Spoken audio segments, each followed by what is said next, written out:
네, 저 레거시 시스템 개편의 기술을 발표하게 된 권용근입니다. 반갑습니다. 혹시 레거시 개편을 해보셨거나 지금 진행 중이신 분들 계실까요? 혹시 한 번이라도 해봤다 하면 손 한 번만 들어주시겠어요? 네, 안 드신 분들도 그래도 좀 있는 것 같은데, 네, 개발자라면은 당연히 레거시를 곧 만나게 되실 거라서 이 발표가 꼭 도움이 되시길 바라겠습니다. 네, 저는 이제 레거시 시스템 개편을 왜 일어나는지를 처음에 좀 얘기를 할 거고, 제가 경험했던 개편을 간단하게 소개를 하고, 제가 개편을 하면서 도움이 됐던 그런 방법들을 여러분들께 소개를 하도록 하겠습니다. 자, 시작하도록 하겠습니다. 네, 첫 번째로 레거시 시스템 개편이 왜 일어나는지를 볼 건데요. 저희가 레거시 시스템 개편이 왜 일어나는지를 보려면은 레거시 시스템이 일단 뭔지를 한번 살펴봐야 될 것 같아요. 그래서 레거시 시스템에 대한 위키피디아 정의를 한번 갖고 와봤는데, 이제 말이 긴데 요약하자면 이제 뭔가 낡은 시스템이라는 거예요.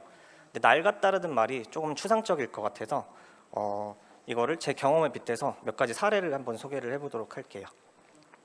일단은 처음에는 저희가 되게 많은 사람들이 좋아하고 선호했던 그런 기술이었지만 시간이 지나면서 이제 약간 잊혀지거나 좀 시대를 역행하는 그런 아키텍처라고 판단이 돼서 비주류가 되는 그런 기술을 가지고 있는 시스템을 우리는 낡은 시스템이라고 할 수 있을 것 같고, 그리고 과거에는 이제 요청을 다 처리하고 잘 했지만 이제 저희가 트래픽도 늘어나고 새로운 요구사항을 이제 하면서 성능적인 챌린지도 하다 보니까 이제 현재는 성능적으로 조금 부족한 시스템을 또 낡은 시스템이라고 말을 할 수 있을 것 같아요.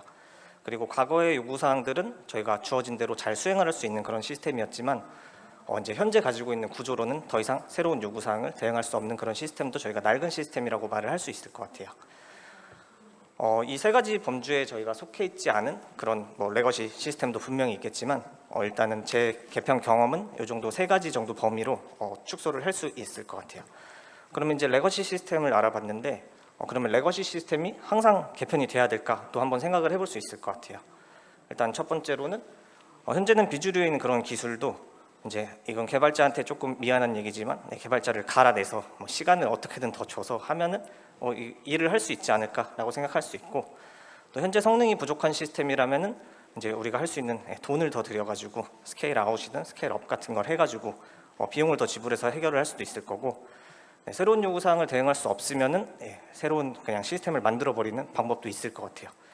그럼 도대체 개편은 어떻게 결정이 될까를 생각을 해봐야 되는데, 이 배경에는 투자 자본 수익률이라는 이제 ROI라는 용어를 갖고 왔는데 말이 조금 어려운데 결국에는 가성비가 있어야 된다라는 거예요.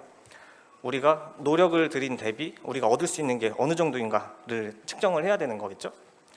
아까 전에 이제 사람을 갈아내서 이렇게 할 수 있는데 이제 소수 인원을 갈아내면서 하는 것과 시스템을 개편하는 거, 그리고 우리가 계속 비용을 투입하는 거랑 개편을 하고 나서 이제 비용, 그리고 새로운 시스템을 만드는 거랑 기존 시스템을 좀 바꿔가지고 하는 그런 되게 복잡한 비용 측정이 있을 거예요. 그래서 기본적으로는 시간, 비용, 여기서 말하는 비용은 이제 시스템을 운영하는 데 들어가는 그런 비용일 거고, 그 다음에 이제 인원도 있을 건데 저희가 이것 말고도 사실 개편에는 굉장히 많은 게 들어갈 거예요. 일단은 만약에 저희가 새로운 언어나 프레임워크를 선택해서 이제 개편을 하게 된다면은 그로 인해 들어가는 이제 학습 비용도 저희한테는 비용이 될 거고, 그리고 개편을 하게 되면은 당연하게도 저희가 빅뱅이든 아니면 점진적 개편이든 원래는 비즈니스를 처리할 때 사용을 했어야 될 그런 리소스가 이제 개편에 들어가기 때문에 비즈니스적인 지원도 있을 수 있고, 그리고 아까처럼 이제 비주류인 기술을 저희가 계속 사용을 하다 보면은 그냥 채용적으로도 이제 비용이 들어갈 거고,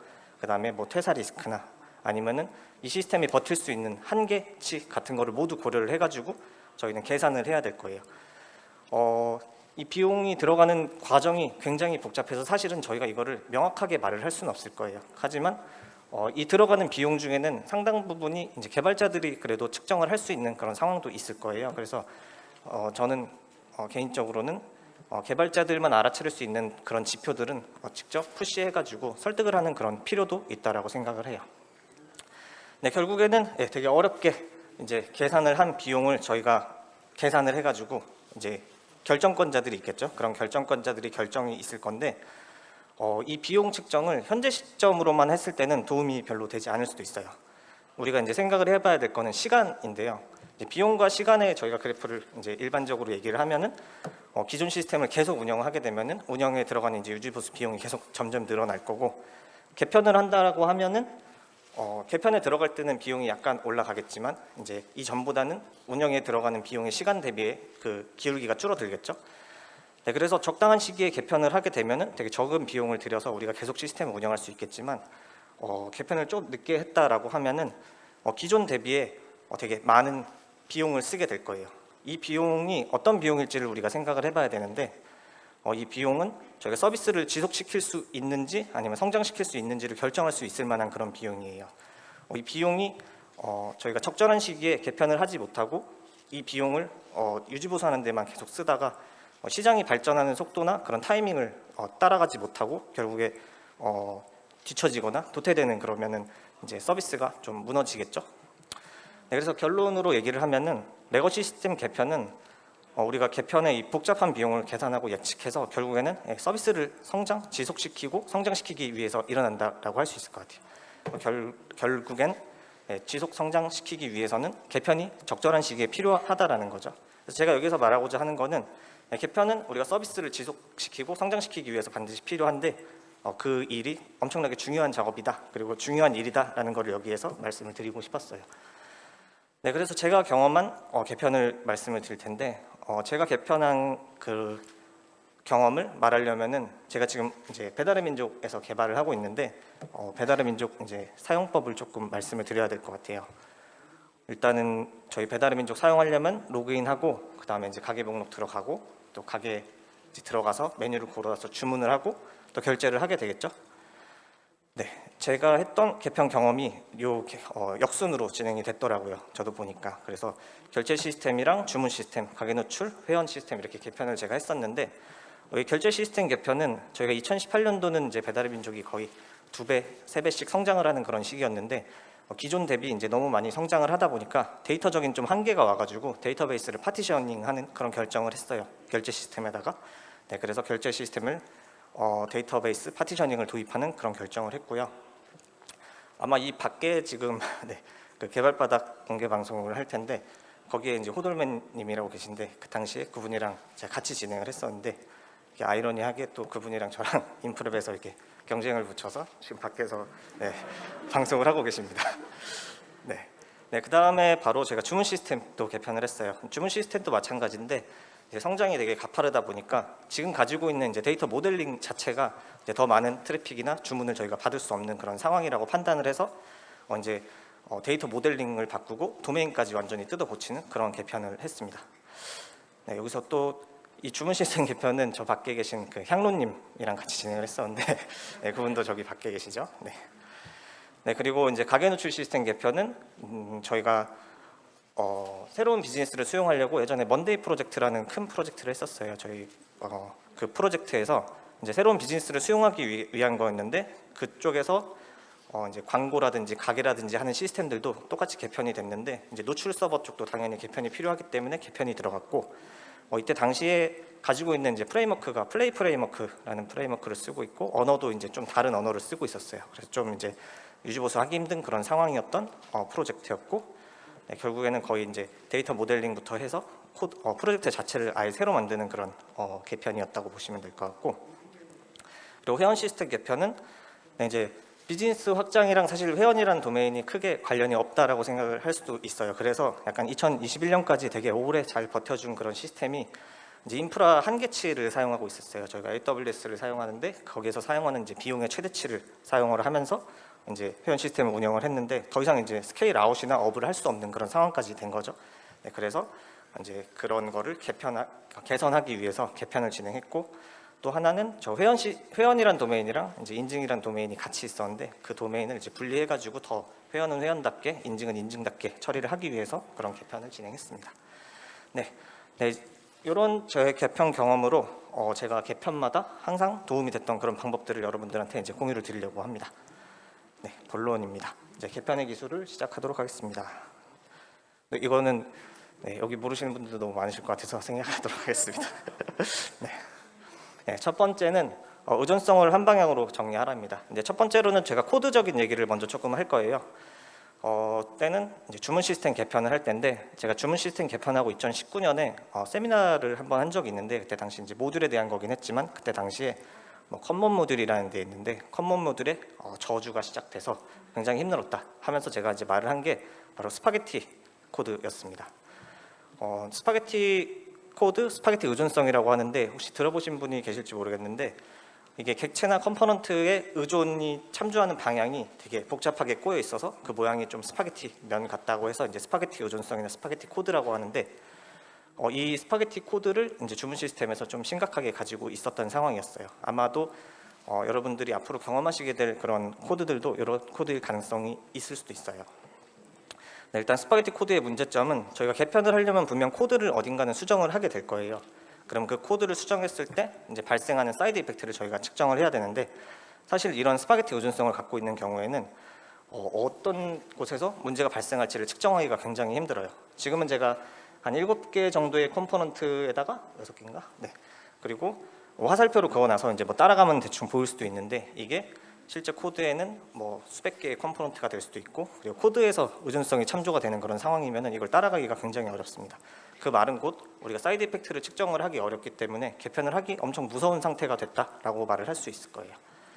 네, 그래서 스파게티 코드가 왜 발생을 했을까라고 한번 생각을 해봤는데, 일단 뭔가 처음에는 이제 흰 도화지에 저희가 기능을 만들어 갈 때는 뭐 잘 만들어 갔을 거예요. 근데 어느 정도 이제 기능이 개발되고 나서 새로운 기능을 개발을 할 때, 우리가 이제 코드에서 또 많이 말하는 게 재사용성을 많이 얘기하잖아요.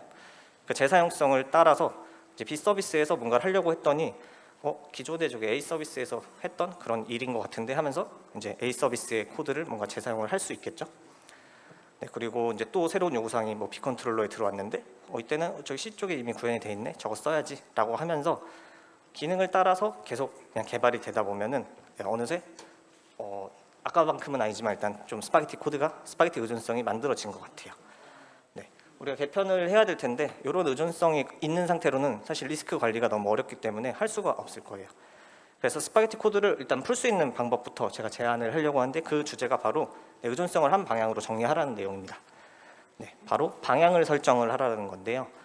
네, 아까 전에 이제 B 컨트롤러에서 새로운 기능을 다시 이제 개발을 하면서 나갈 때 B 서비스에서 이제 A 서비스를 의존을 하는 방향으로 했었잖아요. 이렇게 했을 때는 제가 위에 설정한 오른쪽의 의존성 한 방향이 어긋나기 때문에 이거는 잘못된 거라고 할 수 있어요. 근데 여기서 이제 이상하다고 느끼실 수도 있는데, 이제 그림이 약간 좀 이상해가지고 저쪽에 있었으니까 그런데, 이게 이쪽에 있으면은 이게 위에 있는 거고 조금 왼쪽에다 그리면 왼쪽에 있는 거라고 할 수 있지 않나라고 생각을 해보실 수도 있어요. 그래서 사실 기준이 필요합니다. 근데 그 기준은 원래 계층이나 그런 아키텍처가 적용되면 좋겠지만, 그런 상황이 어렵다면은 의존성의 깊이를 그 기준으로 한번 삼아 보시면 되게 도움이 될 거예요. 네, 이제 방향의 기준을 이제 의존성의 깊이로 해보시는 거죠. 그래서 예를 들면은 두 번째 계층에서 첫 번째 계층을 의존하는 거는 이제 방향이 생겼으니까 저희 명확하게 저게 역방향이구나라고 해서 잘못됐다라고 말을 할 수 있을 거고, 그리고 되게 중요한 건데, 이제 아까 전에는 이제 B 서비스에서 A 서비스를 의존을 했잖아요. 근데 그때 저희가 이제 아래쪽으로 향할 텐데, 저희가 방향을 한 방향으로라고 얘기하는 거에서는 같은 층을 의존하는 것도 마찬가지로 다른 방향이라고 말을 할 수 있습니다. 네, 이때는 그럼 우리가 문제를 어떻게 해결해야 될까라고 생각을 해보면은, 분명히 제가 아까 A 서비스에서 사용하려는, 뭔가 재사용하려는 그런 코드가 있었을 거예요. 그런 코드를 적절하게 분리를 해서 두 서비스가 모두 의존할 수 있는 그런 계층에다가 옮겨서 작성을 하는 그런 방법이 있습니다. 네, 이런 식으로 일단 의존성을 한 방향으로만 잘 관리를 해도 저희가 스파게티 코드를 피할 수 있게 됩니다. 네, 그래서 지금 그러면은 저 상태에서 저 코드를 수정을 하면은 이제 사이드 이펙트가 어디에서 발생을 할까요? 아마 이렇게 빵빵 터질 텐데, 이게 빵빵 터지니까 뭐 좋아진 게 뭐야, 뭐 이게 좋아진 건가? 라고 생각을 할 수 있지만, 제가 여기서 말하고자 하는 거는 범위가 아니고 우리가 이거를 측정을 할 수 있게 됐나? 라는 겁니다. 자, 일단은 저희가 의존성을 한 방향으로 정리함으로써 사이드 이펙트를 추적을 할 수 있게 됐을 거예요. 네, 바로 2장으로 넘어가겠습니다. 네, 두 번째는 변경 대상에 대한 경계를 나누는 건데, 사실은 1장이랑 2장이 좀 세트입니다. 그래서 사실 저희가 사이드 이펙트를 관리하게 될 수 있는 장점도 있는데, 이제 의존성이 한 방향으로 잘 관리가 돼야지 저희가 변경 대상을 좀 수월하게 나눌 수가 있어요. 네, 뭐 실제로 이렇지 않을 거예요. 실제로는 이제 관계가 상당히 복잡할 텐데 대략적으로 좀 설명을 위해서 이런 그림으로 만들었는데, 이 중에서 이제 저희가 의존성이 한 방향으로 잘 정리되어 있는 이런 코드에서 실제로 변경에 영향을 받는 그런 코드들을 이제 탐색을 해볼 수가 있어요. 그런 코드들을 살펴봤을 때 아마도 이제 뭔가 문제가 있는 상태라면은 이게 여러 계층에 좀 분포할 가능성이 좀 커요. 이게 책임과 역할이 좀 제각각이라고 표현을 했는데, 요 말이 어떤 의미냐면은 저희가 계층이 지금 분포한 모양이 좀 다르잖아요. 그러면은 아마 4계층에 있는 저런 객체는 1, 2, 3계층을 뭔가 거치고 나서 4계층까지 들어왔을 거니까 저 앞에서 뭔가 역할과 책임이 뭔가 일부 분리되면서 4계층까지 왔을 거예요. 그런 계층이 있기 때문에 아마 4계층보다는 2계층이 더 뭐 많은 책임을 가지고 있다라고도 할 수 있을 것 같고, 아무튼 지금 책임과 역할이 좀 제각각인 상황이라고 할 수 있어요. 이거를 좀 이해하기 쉽게 한다면은 아무 아키텍처를 가지고 있지 않더라도 스프링 아마 많이 쓰시니까 스프링 기준으로 얘기를 하면은 아마 컨트롤러 서비스 레파지토리 정도는 저희가 뭐 가지고 있을 거라고 생각을 하는데, 이 코드들이 이렇게 분포가 돼 있다라고 생각을 해볼 수 있어요. 이제 2계층은 뭐 컨트롤러고 3계층이 서비스, 4계층이 서비스, 5계층이 레파지토리인데, 이때 우리가 생각을 해볼 때 컨트롤러에서 해야 되는 일, 서비스에서 해야 되는 일, 레파지토리에서 해야 되는 일은 우리가 이제 되게 명백하게 알고 있을 거예요. 그런 상황이라면은 우리가 변경해야 될 코드가 저기 레파지토리 쪽에만 있었다면은 이게 명백히 뭔가 DB 관련된 뭐 아니면은 영속 계층 관련된 그런 개편이 뭔가 진행이 된다라고 예측을 할 수 있겠지만, 지금처럼 너무 여러 계층에 저런 코드들이 몰려 있게 되면 책임과 역할이 되게 제각각이기 때문에 우리가 변경 범위를 되게 파악하기 어려워졌을 거예요.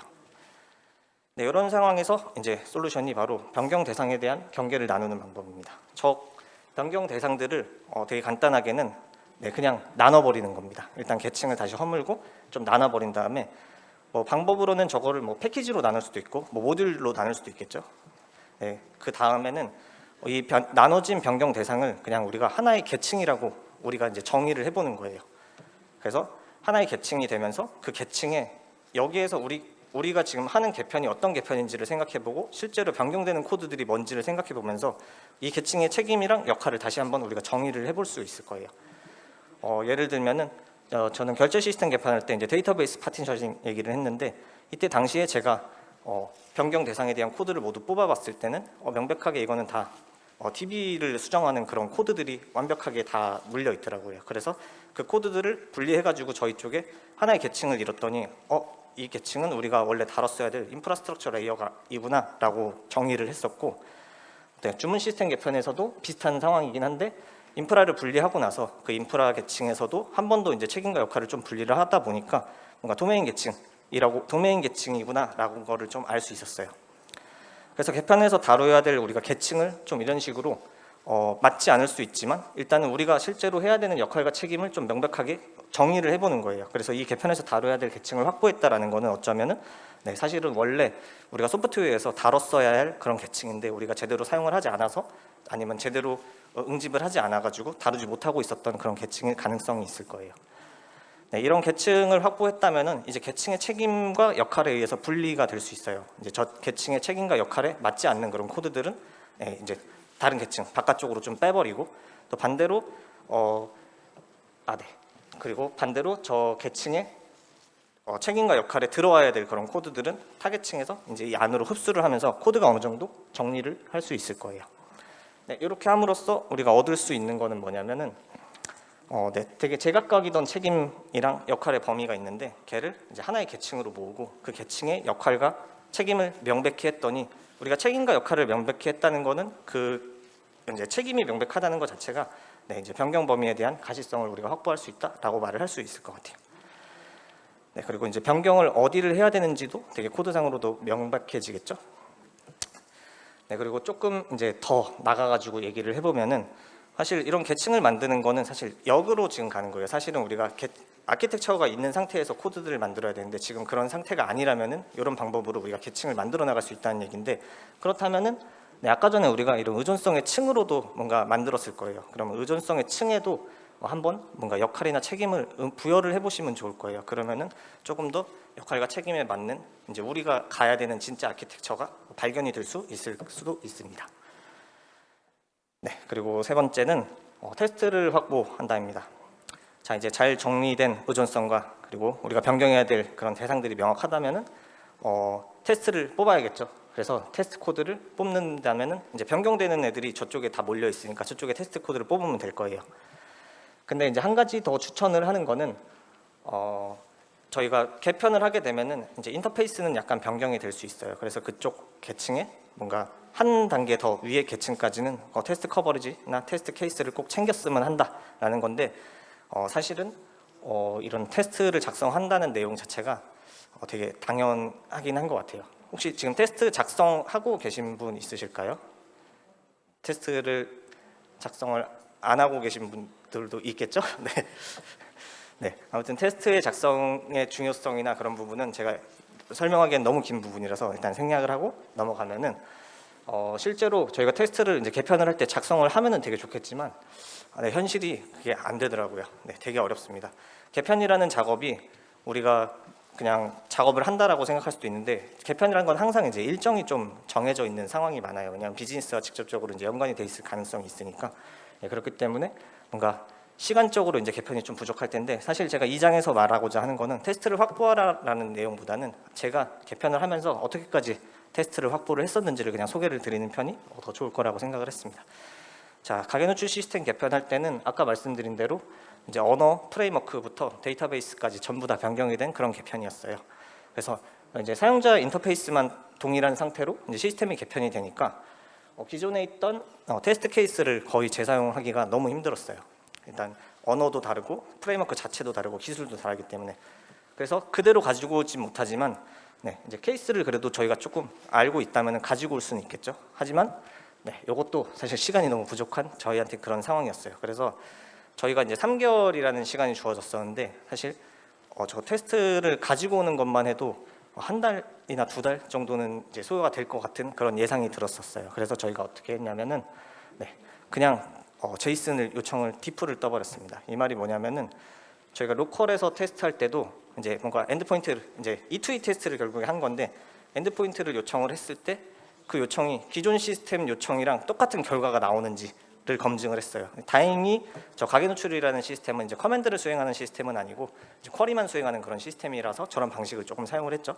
그래서 로컬에서 이게 원래 테스트 원칙에는 맞지가 않아요. 테스트는 인터넷이 안 돼도 돌아가는 그런 상황이 돼야 되지만 네, 이렇게까지 네, 할 수도 있다라는 거를 말씀을 드린 거고 또 이제 앵그라인더라는 성능 테스트 도구가 있는데 이 도구는 사실 이제 성능 테스트를 위한 도구지만 이제 부하를 줄 수 있는 그런 도구기도 해요. 네, 그래서 이 앵그라인더라는 걸 가지고 저희가 개편이 3달 동안 진행됐다 그러면 한 2달 동안 네, 거의 24시간 동안 저희가 가지고 있는 모든 데이터 풀을 계속 요청을 하면서 비교를 하는 거를 이제 개편을 할 때 끝날 때까지 계속 이제 유지를 해서 네, 개편을 했었습니다. 네, 그래서 네, 이렇게까지 우리가 개편을 위해서 테스트를 했었다라는 걸 말씀을 드리는 거고 그 다음에는 이제 회원 시스템 개편할 때도 이때는 저희가 이제 데이터베이스 쪽이랑 시스템의 일부 이제 코드가 변경이 됐는데 이때는 테스트 케이스를 저희가 재사용을 할 수가 있을 거예요. 이제 완전히 변경되는 부분까지는 가지고 오지 못하더라도 그래도 어느 정도는 우리가 테스트 케이스를 가지고 올 수 있을 텐데 이제 여기서 발생한 문제는 바로 테스트 케이스가 하나도까지는 아닌데 네, 거의 없다시피 한 상황이었어요. 그래서 이 상황에서는 저희가 선택한 방식은 바로 블랙박스 테스트입니다. 이제 블랙박스 테스트라는 거는 네, 저 사이에서 어떤 일이 일어나는지는 저희가 신경 쓰지 않겠다라는 거죠. 그래서 E2E 테스트인데 블랙박스 E2E 테스트라고도 말을 하는데 네, 요청이랑 저희가 데이터베이스에 어떤 값이 있는지만 가지고 테스트를 전부 수행을 하는 거예요. 그리고 이때 할 때도 가지고 있는 테스트 케이스가 없다 보니까 일단 기획서를 전부 뒤져가지고 테스트 목록을 일단 만들었고 그리고 앱이 동작을 하고 있으니까 앱에서 정상 동작하는 그런 액세스 로그를 전부 긁어가지고 그걸 기반으로 이제 테스트를 다 작성을 했어요. 이때는 저희가 설득 과정을 통하긴 했지만 테스트를 작성을 하는 데만 네, 저 0단계라고 돼 있죠. 단계가 네, 1단계가 아니고 0단계 테스트를 확보를 한 달 동안 만들기만 하는 시간을 어떻게든 확보를 해가지고 테스트를 했었죠. 네, 이렇게 E2E 테스트를 확보를 했습니다. 네, 이걸 통해서 우리가 얻을 수 있었던 거는 이제 테스트를 통해서 얻는 건데 당연하게도 이제 변경되는 괜찮다는 그런 우리가 심리적 안정감을 얻을 수 있었겠죠. 자, 지금 1, 2, 3장을 하면서 이제 약간 코드 관련된 부분으로 갔었는데 이때 이제 얘기했던 걸 좀 정리를 해보면은 정돈된 의존성, 1장에서는 우리가 정돈된 의존성을 말을 했고 2장에서는 책임과 역할이 명확한 그런 계층과 그리고 객체 이런 걸 얘기했고 3장에서는 이제 테스트를 얘기를 했어요. 근데 생각을 해보면은 이 얻은 것들이 개편에서만 필요할까라고도 생각을 해볼 수 있어요. 사실은 개편이라는 것 역시 유지보수, 굉장히 커다란 유지보수의 그런 비용 작업이라고 볼 수도 있는 거죠. 결국에는 우리가 유지보수하기 좋은 소프트웨어 그리고 유지보수하기 좋은 시스템을 만들려면은 저런 원칙들을 우리가 지키고 있었어야 될 수도 있다라고 말을 할 수 있습니다. 그래서 지금 꼭 개편을 하지 않더라도 현재 운영을 하시는 그런 시스템이 저런 의존성과 책임과 역할이 다 명백한 그리고 잘 관리되어 있는 그런 유지보수하기 좋은 시스템인지를 확인해 보셔도 저는 좋을 거라고 생각이 들어요. 잘 돼 있다면은 아마 지금 제가 말한 1, 2, 3단계에 대한 거를 좀 많이 생략하고 진행을 할 수도 있겠죠. 네, 다음은 프로젝트 가시성 확보입니다. 이거는 이제 코드적인 게 아니고 이제 개편을 잘 성공적으로 마치기 위한 방법인데 라면을 준비를 했습니다. 제가 라면을 좀 좋아하는데 혹시 라면을 끓이는데 시간이 얼마나 걸릴 것 같다라고 생각하시나요? 네, 여기서 누굴 딱 집을 수는 없어서 빠르게 넘어가면은 저는 일단 5분이라고 생각을 했어요. 그냥 라면 얼마 만에 끓일 수 있어? 5분이라고 했는데 요거를 조금 디테일하게 들어가 볼게요. 그러면은 라면을 끓이려면은 우리가 물을 끓여야 되고 면이랑 스프를 투입하고 면을 익혀야 될 텐데 요거를 이제 좀 시간으로 계산을 해보면은 저는 한 물 끓는데 3분 정도 걸릴 것 같고 면 스프는 뭐 그냥 5초 정도만 늘 것 같고 그리고 면을 익히는 데는 제가 이제 틈새 라면을 좋아하는데 3분 30초 이제 명확해가지고 3분 30초라고 했어요. 그래서 6분 35초가 나죠. 이거는 이제 저희가 문제를 해결하는 방법론이기도 한데 이제 큰 문제를 좀 작은 문제로 만들어가지고 풀어 나갈 때 우리가 그 작은 문제를 좀 쉽게 해결하다 보면은 큰 문제를 해결할 수 있다는 그런 방법이에요. 네, 그런 것처럼 우리가 개편에서 해야 될 굉장히 큰 일들이 많았을 텐데 그 개편에서 해야 될 일들을 좀 가시화를 한다면은 우리가 더 좋아지지 않을까라고 생각을 할 수 있어요. 그래서 5분이라고 저희가 생각했던 게 조금 디테일하게 이제 가시화를 해봤더니 6분 35초가 나왔죠. 그래서 더 정확한 일정 예측이라고 했는데 그래서 저게 실제인지는 어제 저녁에 한번 테스트를 해봤습니다. 제가 한데 6분 42초 정도가 나왔어요. 거의 5분보다는 훨씬 가깝죠. 그리고 저 정도는 저는 거의 맞췄다라고 생각을 했습니다. 그래서 이렇게 일정에 대해서 저희가 예측을 한다는 것은 사실은 개편이라는 작업은 항상 되게 일정에 리스크예요. 그래서 우리가 일정에 대한 리스크를 더 잘 관리를 할 수 있게 된다라는 큰 장점이 있을 거예요. 저희는 어떤 식으로 이제 관리를 했었냐면은 이게 가장 최근에 했던 그런 이제 관리 방식인데 사실 저희도 이제 지라나 커플런스 이런 거 다 쓰고 있는데 그거보다 이제 약간 엑셀 시트 제가 뭐 옛날 사람이나 그런가 엑셀로 관리하는 게 되게 좋더라고요. 그래서 저희가 해야 할 일들을 되게 상세하게 근데 너무 상세하게까지는 아니고 우리들의 기준을 맞춰서 나눠가지고 했는데 지금 저기 위에 보면은 뭐 이제 도메인 안에 있는 또 이제 서브 도메인들을 뽑고 그 서브 도메인 안에서 우리가 만들어가거나 변경해야 될 작업들을 목록화한 다음에 그거를 하나하나 일정을 기록을 했어요. 이거를 진행하면서 하는 게 아니고 초기에 먼저 진행을 한 거죠. 마찬가지로 2018년도 주문 시스템 개편을 할 때도 이런 저희가 문서를 만들었었고 2021년 회원 시스템 개편을 할 때도 이런 문서를 만들어 가지고 저런 걸 관리를 했었어요. 그래서 저게 뭐가 좋냐라고 했을 때는 일단은 일정을 관리할 수 있다는 그런 측면도 있지만 저희가 여러 명이서 같이 이제 개발을 할 텐데 개발하고 그리고 개발자 아니더라도 이제 여러 명이랑 같이 일을 할 텐데 그때 저희가 서로 뭘 하고 있는지 그리고 서로 뭘 하고 있는지 아니까 내 개인 일정을 조금 계획할 수 있는 그런 시간 그런 의미도 됐고 그리고 저 개편이라는 게 좀 장기적으로 갈 수도 있어요. 그럴 때 약간 지칠 수가 있는데 저 지표가 우리가 어디까지 왔는지 그리고 얼마만큼 더 하면은 이게 끝나는지 뭐 그런 거를 보여주는 그런 좀 원래 이제 군생활 같은 것도 이제 보여야지 조금 희망적이잖아요. 그런 느낌처럼 진행 상황을 서로 공유할 수 있다는 게 굉장히 큰 의미가 있었고 그리고 저희가 개발을 할 때 우리 구성원들도 있지만 분명히 이제 이해관계자들이 있을 거예요. 이해관계자라고 하면은 이제 우리 시스템에 뭔가 API를 제공을 해줘야 된다거나 아니면 우리가 API를 제공을 해줘야 된다거나 하는 그런 이해관계자도 있을 수 있고 아니면은 우리 시스템을 이제 일정에 대해서 결정할 수 있는 이제 약간 높으신 분들, 뭐 그런 분들도 이제 이해관계자라고 할 수 있을 텐데, 그분들이 이런 명확한 지표랑 우리의 일정이 있다면은 우리를 후원하기가 더 수월해질 거예요. 이제 우리에게 어떤 도움을 제공해 줘야 될 때 우리가 설득을 하기도 되게 쉽고, 그리고 우리에게 도움을 주려고 할 때도 저 데이터를 기반으로 우리를 후원하기 되게 좋을 거예요. 네, 그래서 해야 할 일들을 가시화를 해서 잘 문서화를 한다면 일정 예측이나 리스크 관리도 우리가 할 수 있을 거고, 그리고 진행 상황을 공유할 수 있는 측면도 있고, 그리고 이해관계자를 설득하기도 원활할 거고, 그리고 이해관계자가 우리를 후원하기도 되게 원활할 거예요. 네, 여기까지가 사실 4장인데 제가 원래 발표에서는 총 6장을 준비를 했어요. 근데 시간이 부족할까 그랬는데, 그래서 약간 다른 이름으로 부록이라는 이름으로 2가지를 더 소개를 하도록 하겠습니다. 다음은 이제 도메인 이해 공유인데, 저희가 이제 개편을 할 때 여러 구성원들이 같이 이제 진행을 할 텐데, 뭐 항상 그런 건 아니지만 이 진행을 하는 사람들 간에 우리가 현재 하고 있는 그런 도메인에 대한 이해 수준이 다른 케이스가 분명히 있을 거예요. 이 도메인이라는 용어가 조금 어려우실 수도 있는데, 도메인이라는 게 예를 들면은 뭐 주문 시스템 개편을 한다면은 주문이란 거 자체, 우리 회사 우리 서비스가 가지고 있는 주문에 대한 자체 이해 같은 거를 말을 하는 거죠.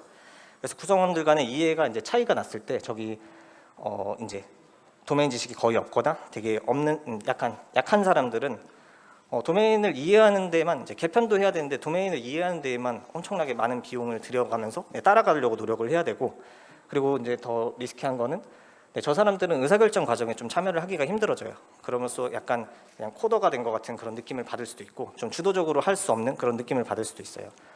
그러면 도메인을 좀 잘 알고 있는 사람들은 그러면 좋나? 라고 했을 때는, 저 사람들이 맞다라고 하면 그냥 맞다라고 될 수 있고, 아니다라고 하면 아니다라고 될 수 있기 때문에 굉장히 큰 부담을 갖게 됩니다. 네, 이렇게 도메인에 대한 이해관계가 다른 사람들이 이제 모여가지고 개편을 하게 되면은 이제 똑같은 요구사항을 볼 때도 굉장히 다른 그런 이해를 할 수가 있게 되는 거죠. 그럼 이때 우리는 이제 같이 일을 해야 될 텐데, 이 같이 일을 하는 과정에서 커뮤니케이션 비용이 굉장히 많이 발생을 할 거예요. 이제 제가 이걸 하려고 했는데 이게 아니고 다른 방향이었다라는 걸 또 누군가한테 얘기를 하고 서로 이제 얘기를 많이 해야겠죠. 네, 그렇게 되면 결국에는 이렇게 도메인 수준이 뭔가 이해관계가 되게 차이가 나는 사람들이 모여가지고 하게 되면은 이제 모두가 힘들어질 수밖에 없어요.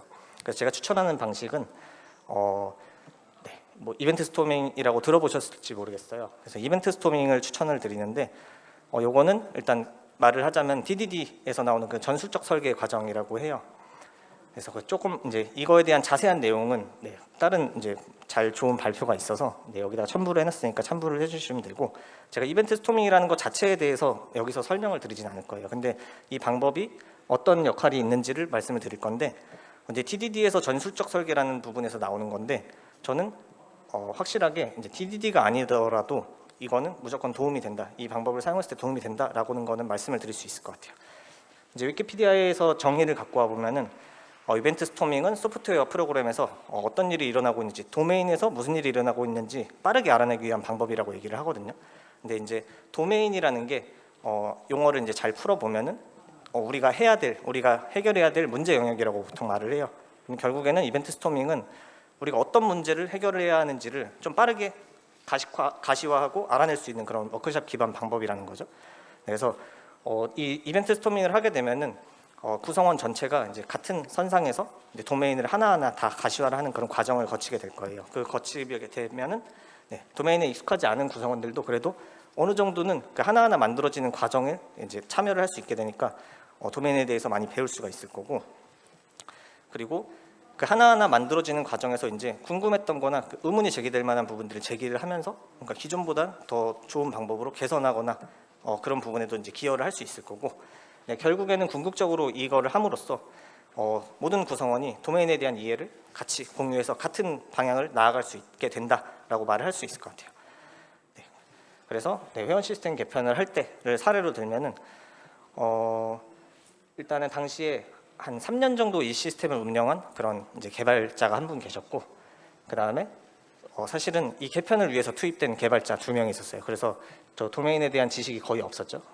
사실은 저 중에 한 명이 저고, 그리고 아예 도메인을 이해 관계가 없는데 이제 새로 이제 입사를 하시거나 아니면 이동을 하셔가지고 투입된 분들이 계셨어요. 이 상황에서 저희는 이제 이벤트 스토밍이라는 걸 했는데 이제 실제로는 저게 이제 포스트잇 가지고 뭐 이렇게 하는데 요즘은 이제 온라인 도구도 되게 잘 되어 있고 저희가 개편을 온라인으로 진행을 했어요. 이제 코로나 때문에 원격이라서 온라인으로 진행을 했는데 저 미로라는 도구를 통해서 이제 이벤트 스토밍을 하고 나서 이제 제가 너무 강하게 느껴가지고 제 도메인 지식이 엄청나게 많이 올라감을 저는 느꼈습니다. 그래서 이런 도메인 이해를 공유하는 그런 시간을 꼭 가지시면서 꼭 이벤트 스토밍이 아니어도 저는 괜찮을 수도 있을 것 같아요. 하지만 제가 추천하는 방식은 일단 이벤트 스토밍입니다. 그 다음에 이제 변화를 측정한다라는 건데요. 변화를 측정한다라는 거를 측정이 그럼 무엇일까라는 거를 조금 생각을 해봤어요. 그래서 측정이라는 거는 어떠한 관찰 수단을 이용해서 우리가 살펴보는 무엇에 대한 불확실성의 정도를 낮추는 행위다라고 하는데 이때 이제 무엇이라고 하는 게 약간 이제 모호한데 우리가 개편을 하면서 저렇게 불확실성이 있는 무엇이라고 하는 게 어떤 게 있을까 저는 생각을 해봤을 때 분명히 개편 과정에서 되게 많은 트레이드오프나 그런 도전들이 있었을 거예요. 예를 들면은 데이터베이스 종류에도 뭐 A가 있고 B가 있는데 우리가 어떤 이유로 A를 선택을 했다라는 과정이 있을 거고 뭐 아키텍처라든지 아니면 알고리즘일 수도 있고 아니면은 어떤 방식이 될 수도 있을 것 같아요. 그런 무엇을 우리가 분명히 했을 텐데 그거를 저는 측정을 꼭 해야 된다라고 생각을 했어요. 뭐 예를 들면은 주문수 같은 지표가 생길 수도 있겠죠. 우리가 이 작업을 하면서 똑같은 시간에 할 수 있는 사용자 경험이 좋아져서 주문수가 10% 올라갔다 할 수도 있는 거고 비용이 10% 줄었다라고 할 수 있지만 또 다른 측면에서 좀 안 좋은 네거티브한 결과를 나올 수도 있다고 저는 생각을 해요. CPU가 오히려 좀 올랐어. 그리고 TPS가 오히려 좀 떨어졌어. 라고 할 수 있지만 저는 이런 나쁜 지표가 나왔다고 해서 그게 무조건 마이너스가 되는 요소는 아니라고 봐요. 우리가 이제 이거를 위한 어떤 트레이드 오프를 했냐라는 게 굉장히 중요하다라고 생각을 해요. 그래서 우리는 그 무엇에 대한 거를 측정을 함으로써 좀 불확실한 거를 좀 낮추는 그런 결정을 할 수가 있는 거죠. 내가 했던 경험을 잘 기록을 해놓으면은 물론 여기에서 제가 측정을 한다라고만 얘기했는데 사실은 공유까지 포함인데요. 우리가 측정을 하고 공유를 한다면은 우리가 살펴보는 그 무엇 그리고 트레이드 오프나 그런 도전들에 대한 그런 지표가 잘 공유가 되면은 분명히 내 동료들이나 그리고 뭐 직접적인 동료는 아니겠지만 이런 개발 생태계 자체에도 큰 도움이 될 수 있을 거라고 저는 생각을 합니다. 그래서 우리는 모두 개편을 잘 할 수 있을 거다라는 거를 마지막으로 저는 발표를 마치도록 하겠습니다.